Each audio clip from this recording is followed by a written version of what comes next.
Ça, c'est un peu à cause de vous sans que vous le sachiez. Parce que on a même des photos sur le net où ils sont à la police, tout ça. On a pas, vous comprenez? C'est à cause de moi. Entre guillemets, c'est à cause de vous, de la Sanza et de Bordeaux que tout ça se passe. Donc à un moment, il faut rétablir la vérité. Il faut rétablir la vérité. Mais c'est très bien parce que ça fait du buzz et on pense que le buzz est important. Non, moi, je veux pas le buzz dans ma carrière. Non, il faut moi, j'aime le bon buzz, mais pas le buzz qui est... Oui, mais de toute façon, à un moment, on ne choisit pas le buzz. Le buzz, seul. C'est le buzz. Le buzz tout seul. Ok, Bibi de Paris, tu restes quand même avec nous jusqu'à la fin, j'espère. C'est la première fois que je me pose vraiment la question, parce que souvent je pose ça juste comme ça. Mais cette fois-ci, c'est vraiment sérieux. Alors, on va accueillir notre deuxième invité, Joe, et on va parler d'autre chose. D'autre chose, complètement d'autre chose. C'est pas la chanson. C'est de l'art de toute façon. Oui. Alors, elle et le projet qu'il porte sont des véritables symboles du militantisme pour la diversité, un réquisitoire pour le retour aux sources et aux valeurs africaines, mais également un moyen d'ouvrir les auteurs africains qui n'ont pas forcément accès au plus grand circuit, au grand circuit de distribution, leur offrir un moyen de s'exporter. Alors, à la base, il y a Munamboa, qui est une belle association, mais il y a également Manuela Djonkam. Alors, elle se décrit en 3 tirets. Hein. Premièrement, comme une cuisinière de l'extrême, comme une cueilleuse de Banga Dibongo, comme une chasseuse Ondomondomo, et enfin, il y a une vétérinaire de Magouya. Donc, lorsqu'elle repart en France... Elle soigne les magouillards. Oui, c'est ce qu'elle a dit. C'est ce qu'elle écrit dans sa blog. Donc, lorsqu'elle repart en France, elle espère étudier la sorcellerie parce qu'elle est fan d'Harry Potter à cette époque. Mais elle a pu faire économie. Cette sorcellerie-là. Oui. Parce qu'on aurait envoyé à Sakbaïmé sur le C'était pas le lieu. Elle étudie économie et civilisation étrangère avant de finalement se lancer dans un projet riche, celui de Munamboa, qui offre la possibilité de découvrir, de valoriser, mais également de rendre accessibles des produits qui vendent la richesse africaine. Fondamentalement. L'un de ses plus beaux produits, c'est elle. Elle s'appelle Nubia Kemita. Nubia, mais on ne tient pas une dame comme ça. Non, mais franchement, un peu de respect. Oh là là. Okay. D'accord. Voilà, il fallait pas que je voilà. Alors, c'est une poupée à la peau noire et avec les cheveux crépus. Crépus frisés quand même. Hein. Crépus frisés. Elle va nous expliquer ça. Voilà. Donc oui, c'est le droit à la diversité, mais c'est également un moyen de montrer à nos petites filles... Il y a aussi les poupées garçons. Bon. Mais il y a des garçons chez les Kémites aussi. Les Kémites, justement. Donc il y a Nubia comme la civilisation, la civilisation, mais Kémite également comme l'égyptologie, voilà, l'Égypte. Et Nubia Kémite a cette princesse noire qu'on voudrait être le nouveau modèle pour les petites filles. Voilà. Le droit à la diversité, comme je le disais. Et elle s'appelle comment là? Nubia, la princesse Nubia Kémite. Nubia, donc c'est Barbie tranquille. Voilà, donc on va recevoir sa maman, qui s'appelle Manuela Djonkam, sur le plateau de cette. Voilà, la maman de Nubia, voilà, elle est là. Je vois aussi ma poupée. Bonsoir.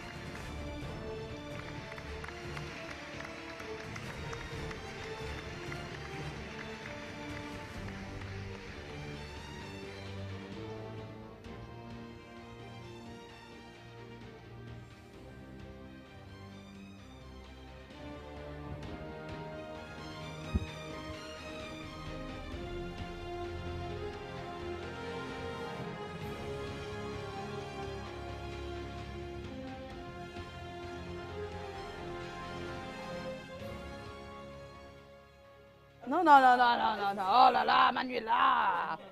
Manuela, il faut te renseigner. Hein? Il faut te renseigner avant d'arriver ici. Hein, Manuela? Il faut te renseigner. C'est comment? On est là. Voilà. C'est pas possible. Les poupées. Alors, le plateau a des poupées. Oui. Ce sont... Alors, elles n'ont pas le même nom. Ah si. Ah ben non, sinon ça devient compliqué. C'est Nubia, c'est Nubia. C'est Nubia Kemita, c'est la même, c'est juste que le look a changé. Les motifs de la robe diffèrent. Oui. Et ça, en fait, c'est une robe particulière, en fait. Oui, donc, faite de la femme. Voilà, qui a été créée pour une collection, une toute petite collection, qui va sortir là pour le printemps. Donc vous avez... Non, on n'a pas le printemps. Hein. On n'a pas le printemps. Eh oui, nous on n'a pas le printemps. Donnez les mois, c'est-à-dire avril. Alors mars. Voilà, justement pour aussi la fête de la femme. Donc c'est un petit clin d'œil. Alors Manuela. Regarde les belles poupées comme ça, c'est les poupées Et pourquoi il y a un problème quand moi je tiens la poupée d'en bas et quand je la tiens comme ça, il n'y a pas de problème? Non, moi je suis Non, Les parce que- garçons n'ont pas le droit de... Non, c'est pas Je ça, suis c'est une que tout à femme. l'heure, tu tenais en tenant la Non, robe. tu faisais comme ça. Tu faisais comme ça fait d'accord, froisser. ok. Ah, Non, mais franchement. il y a pas eu de problème. Alors, qu'est-ce que c'est Munamboa? Parce que Munamboa, c'est le concept hein, où on trouve ça. Voilà. Munamboa, c'est le nom de l'entreprise. Oui. Donc, ça veut dire l'enfant du pays. en L'enfant anglais. du pays, Voilà. Munamboa. Voilà.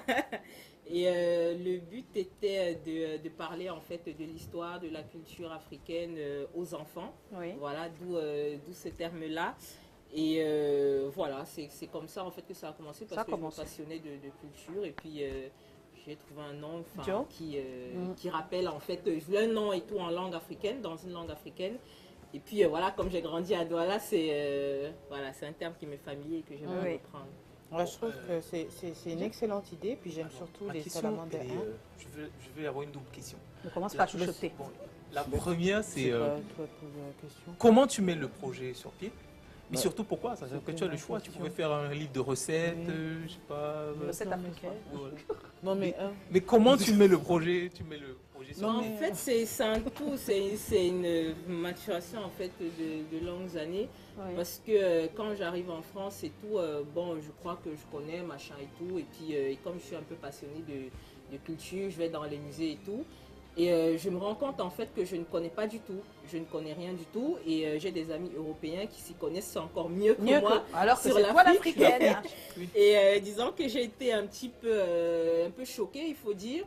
Et moi, je me suis dit... C'est le bon, déclic. voilà, exactement. Et puis, avec mes neveux et nièces qui sont nés et tout, et je me dis, voilà, c'est quand même un peu dommage Que tu puisses pas en que, parler. voilà, que je puisse pas en parler, que je puisse pas leur transmettre ça. Et je cherche les outils et tout, un petit peu amusant et tout, et j'en trouve pas.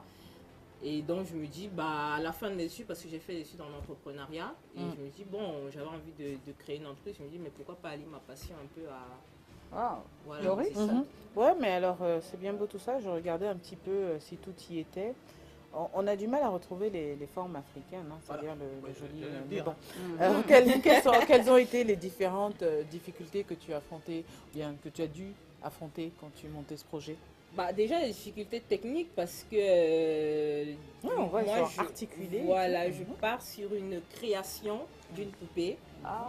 Voilà, je ne pars pas sur une poupée, par exemple, déjà existante que je vais peut-être mettre Tu l'as colorée. dessiné, la poupée. Voilà, exactement. Je l'ai designé. Et donc, après, il faut trouver les gens qui vont pouvoir la réaliser. Et on va rapidement en termes de coûts. Ah Voilà, oui, ça va, ça parce monte très qu'il vite. y a une différence entre ce que je veux faire, quelque chose de très très abouti et parce que je crée. Et Surtout que le tu as grandi, tu as vu les Barbies, tu dis que Barbie, jamais voilà. comme elle est là, il faut Voilà, qu'elle- il faut pas exactement. faire. J'avais très Pourquoi? envie, surtout que j'ai fait une étude, les gens ils attendaient, ils voudraient bien avoir ça, mais sauf qu'après, quand on part dans les détails très techniques et financiers, ça ça. devient compliqué. Mais comment tu as fait? Comment Comment tu as fait puisque c'était très compliqué?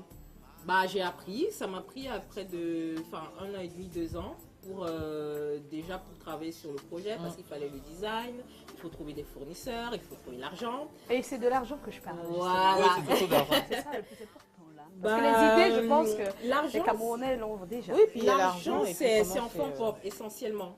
Ouais. Donc en fait au départ quand j'ai commencé, je venais de terminer mes études, je ne trouvais pas. Il me restait un petit fonds et je me suis dit bon qu'est-ce que je fais? Je dis bon tant qu'à faire autant mieux me lancer. Donc tu n'es pas encore soutenu? Pas du tout. Pas encore. Voilà, Ah, je suis allée j'ai quand même fait des études pour ça, pour monter un business Pour monter plan. des projets et Voilà, se faire financer. Exactement, je suis Trouver allée des chez un bailleurs. banquier. Voilà, des banquiers. Et j'ai parlé de mon projet. Il se trouve que je suis tombée sur une très gentille banquière qui m'a poussée. Accompagné. Voilà, qui m'a accompagnée. Et bon, là, le chemin n'est pas encore terminé, mais voilà, petit à petit. Non, je- ça va aller.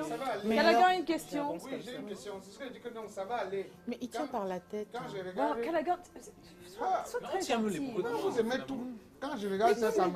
Avec les Vous délicatesses. avez vu le Par bras, la non? taille. Sous la robe. Par la taille. C'est Non, pas mais grave, non, hein, mais là on on décide tient pas de la sous la robe. robe, mais là moi je la tiens juste au pied. Tu Par peux la la tenir taille, comme au ça. niveau de la taille. Oui.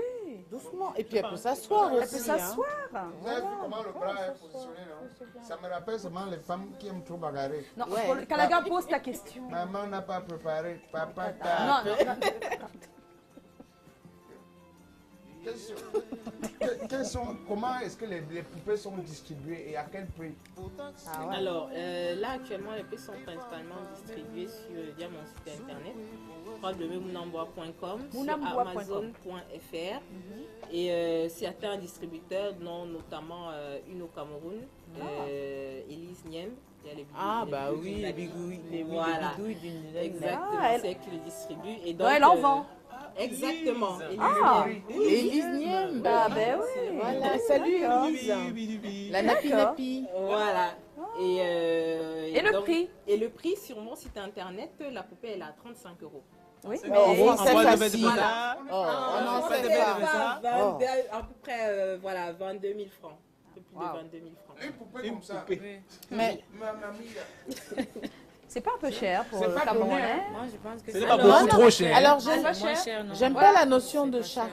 Non, je demande un peu cher pour la poche des Camerounais. C'est-à-dire, s'il y a des financements, écoutez-moi. Beaucoup trop cher. S'il y a des bailleurs de fonds, s'il y a des gens qui soutiennent le projet, est-ce que ça pourrait coûter moins cher? Est-ce qu'on a Voilà ma besoin de ça? Alors, Il faut qu'elle ait l'argent, principalement, le but, c'est qu'il y ait aussi des gens qui commencent, parce que c'est une jeune entreprise et je pars sur de la création. Donc, ça nécessite des investissements financiers dès le départ. Est-ce que s'il y a plus d'argent, plus de production, est-ce que le prix va baisser?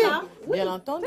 Oui, bien entendu. Donc, commencez à acheter les Manuela, tu restes avec nous, hein, jusqu'à la fin de l'émission, avec les poupées aussi. Ah oui, certainement. Voilà, on va recevoir Tommy rapidement parce que Tommy a un super sujet pour nous ce soir. Pourquoi accueillir? Écoutez bien mes invités chéris. Ah, j'ai pas fait les présentations. Manuela, ça c'est Mimi Paris. Mimi Paris, ça c'est Manuela. Voilà. Tu as Pourquoi compris accueillir qui c'est? Manuela ou Mimi Paris? Manuela, C'est pas ça la tu as question. compris qui c'est aussi tout à l'heure? C'est une chanteuse. Oui. Bon, tout à l'heure tu vas écouter ce qu'elle fait. Ah, d'accord. C'est D'accord. parfait. Bon, on y va, on reçoit Tommy.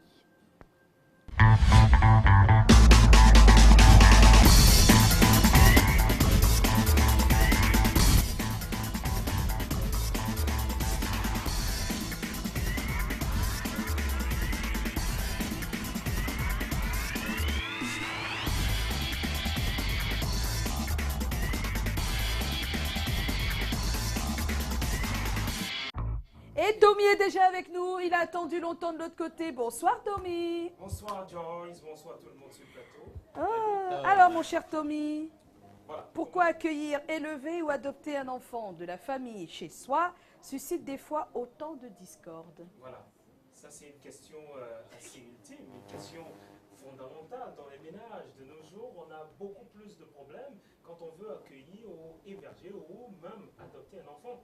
Vous pouvez accueillir, adopter un enfant et de l'autre côté, votre sœur qui vous a confié son fils, franchement, elle n'est pas très fière. Elle ne trouve que supporte vous faites pas bien. les... Donc, Ouais, de c'est- toutes les façons, pas allons évident. en reportage et regardons plutôt.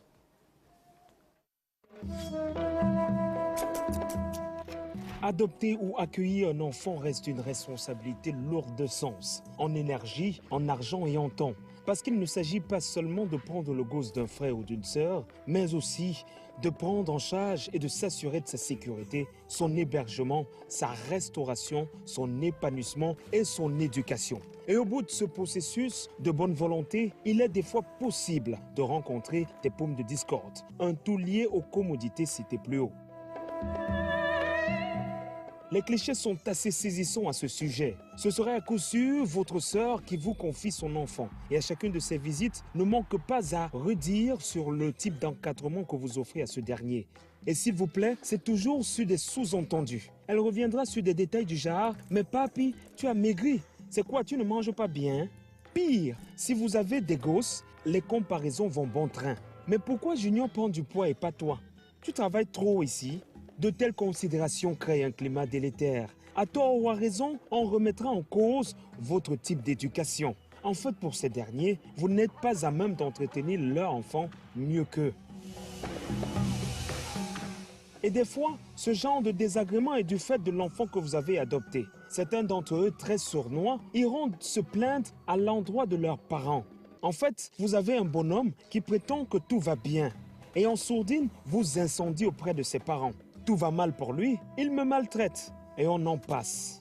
Néanmoins, il y a des cas avérés de maltraitance où l'enfant d'un proche s'occupe de tout dans la maison de son tuteur, pendant que les fils ou filles de ce dernier se rongent les pouces. Il est très souvent battu pour avoir omis de faire une tâche à temps et même c'est au gré des humeurs de la femme de la demeure qu'il reçoit à manger. De telles attitudes n'arrangent guère les relations en famille. Partant de là, on retrouve certains parents qui n'optent plus pour le départ de leur progéniture dans le domicile d'un proche. Et dans le cas inverse, on a de moins en moins de personnes qui souhaitent adopter ou élever un enfant dans la famille. Ici, l'objectif est d'éviter tout malentendu.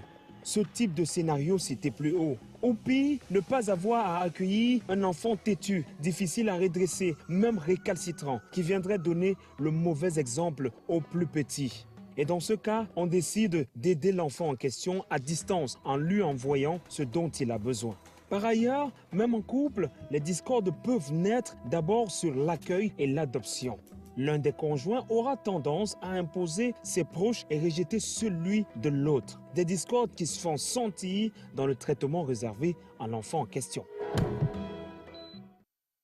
Voilà, alors Tommy, on l'a bien compris, il y a plusieurs problèmes qui sont à l'origine des discordes. J'aimerais déjà poser des questions ici. Mimi de Paris, Oui. est-ce que tu as déjà été victime ou est-ce que tu as déjà vécu des scènes de famille où un enfant de la famille est venu vivre chez un membre de la famille et puis par la suite ça ne s'est pas bien passé?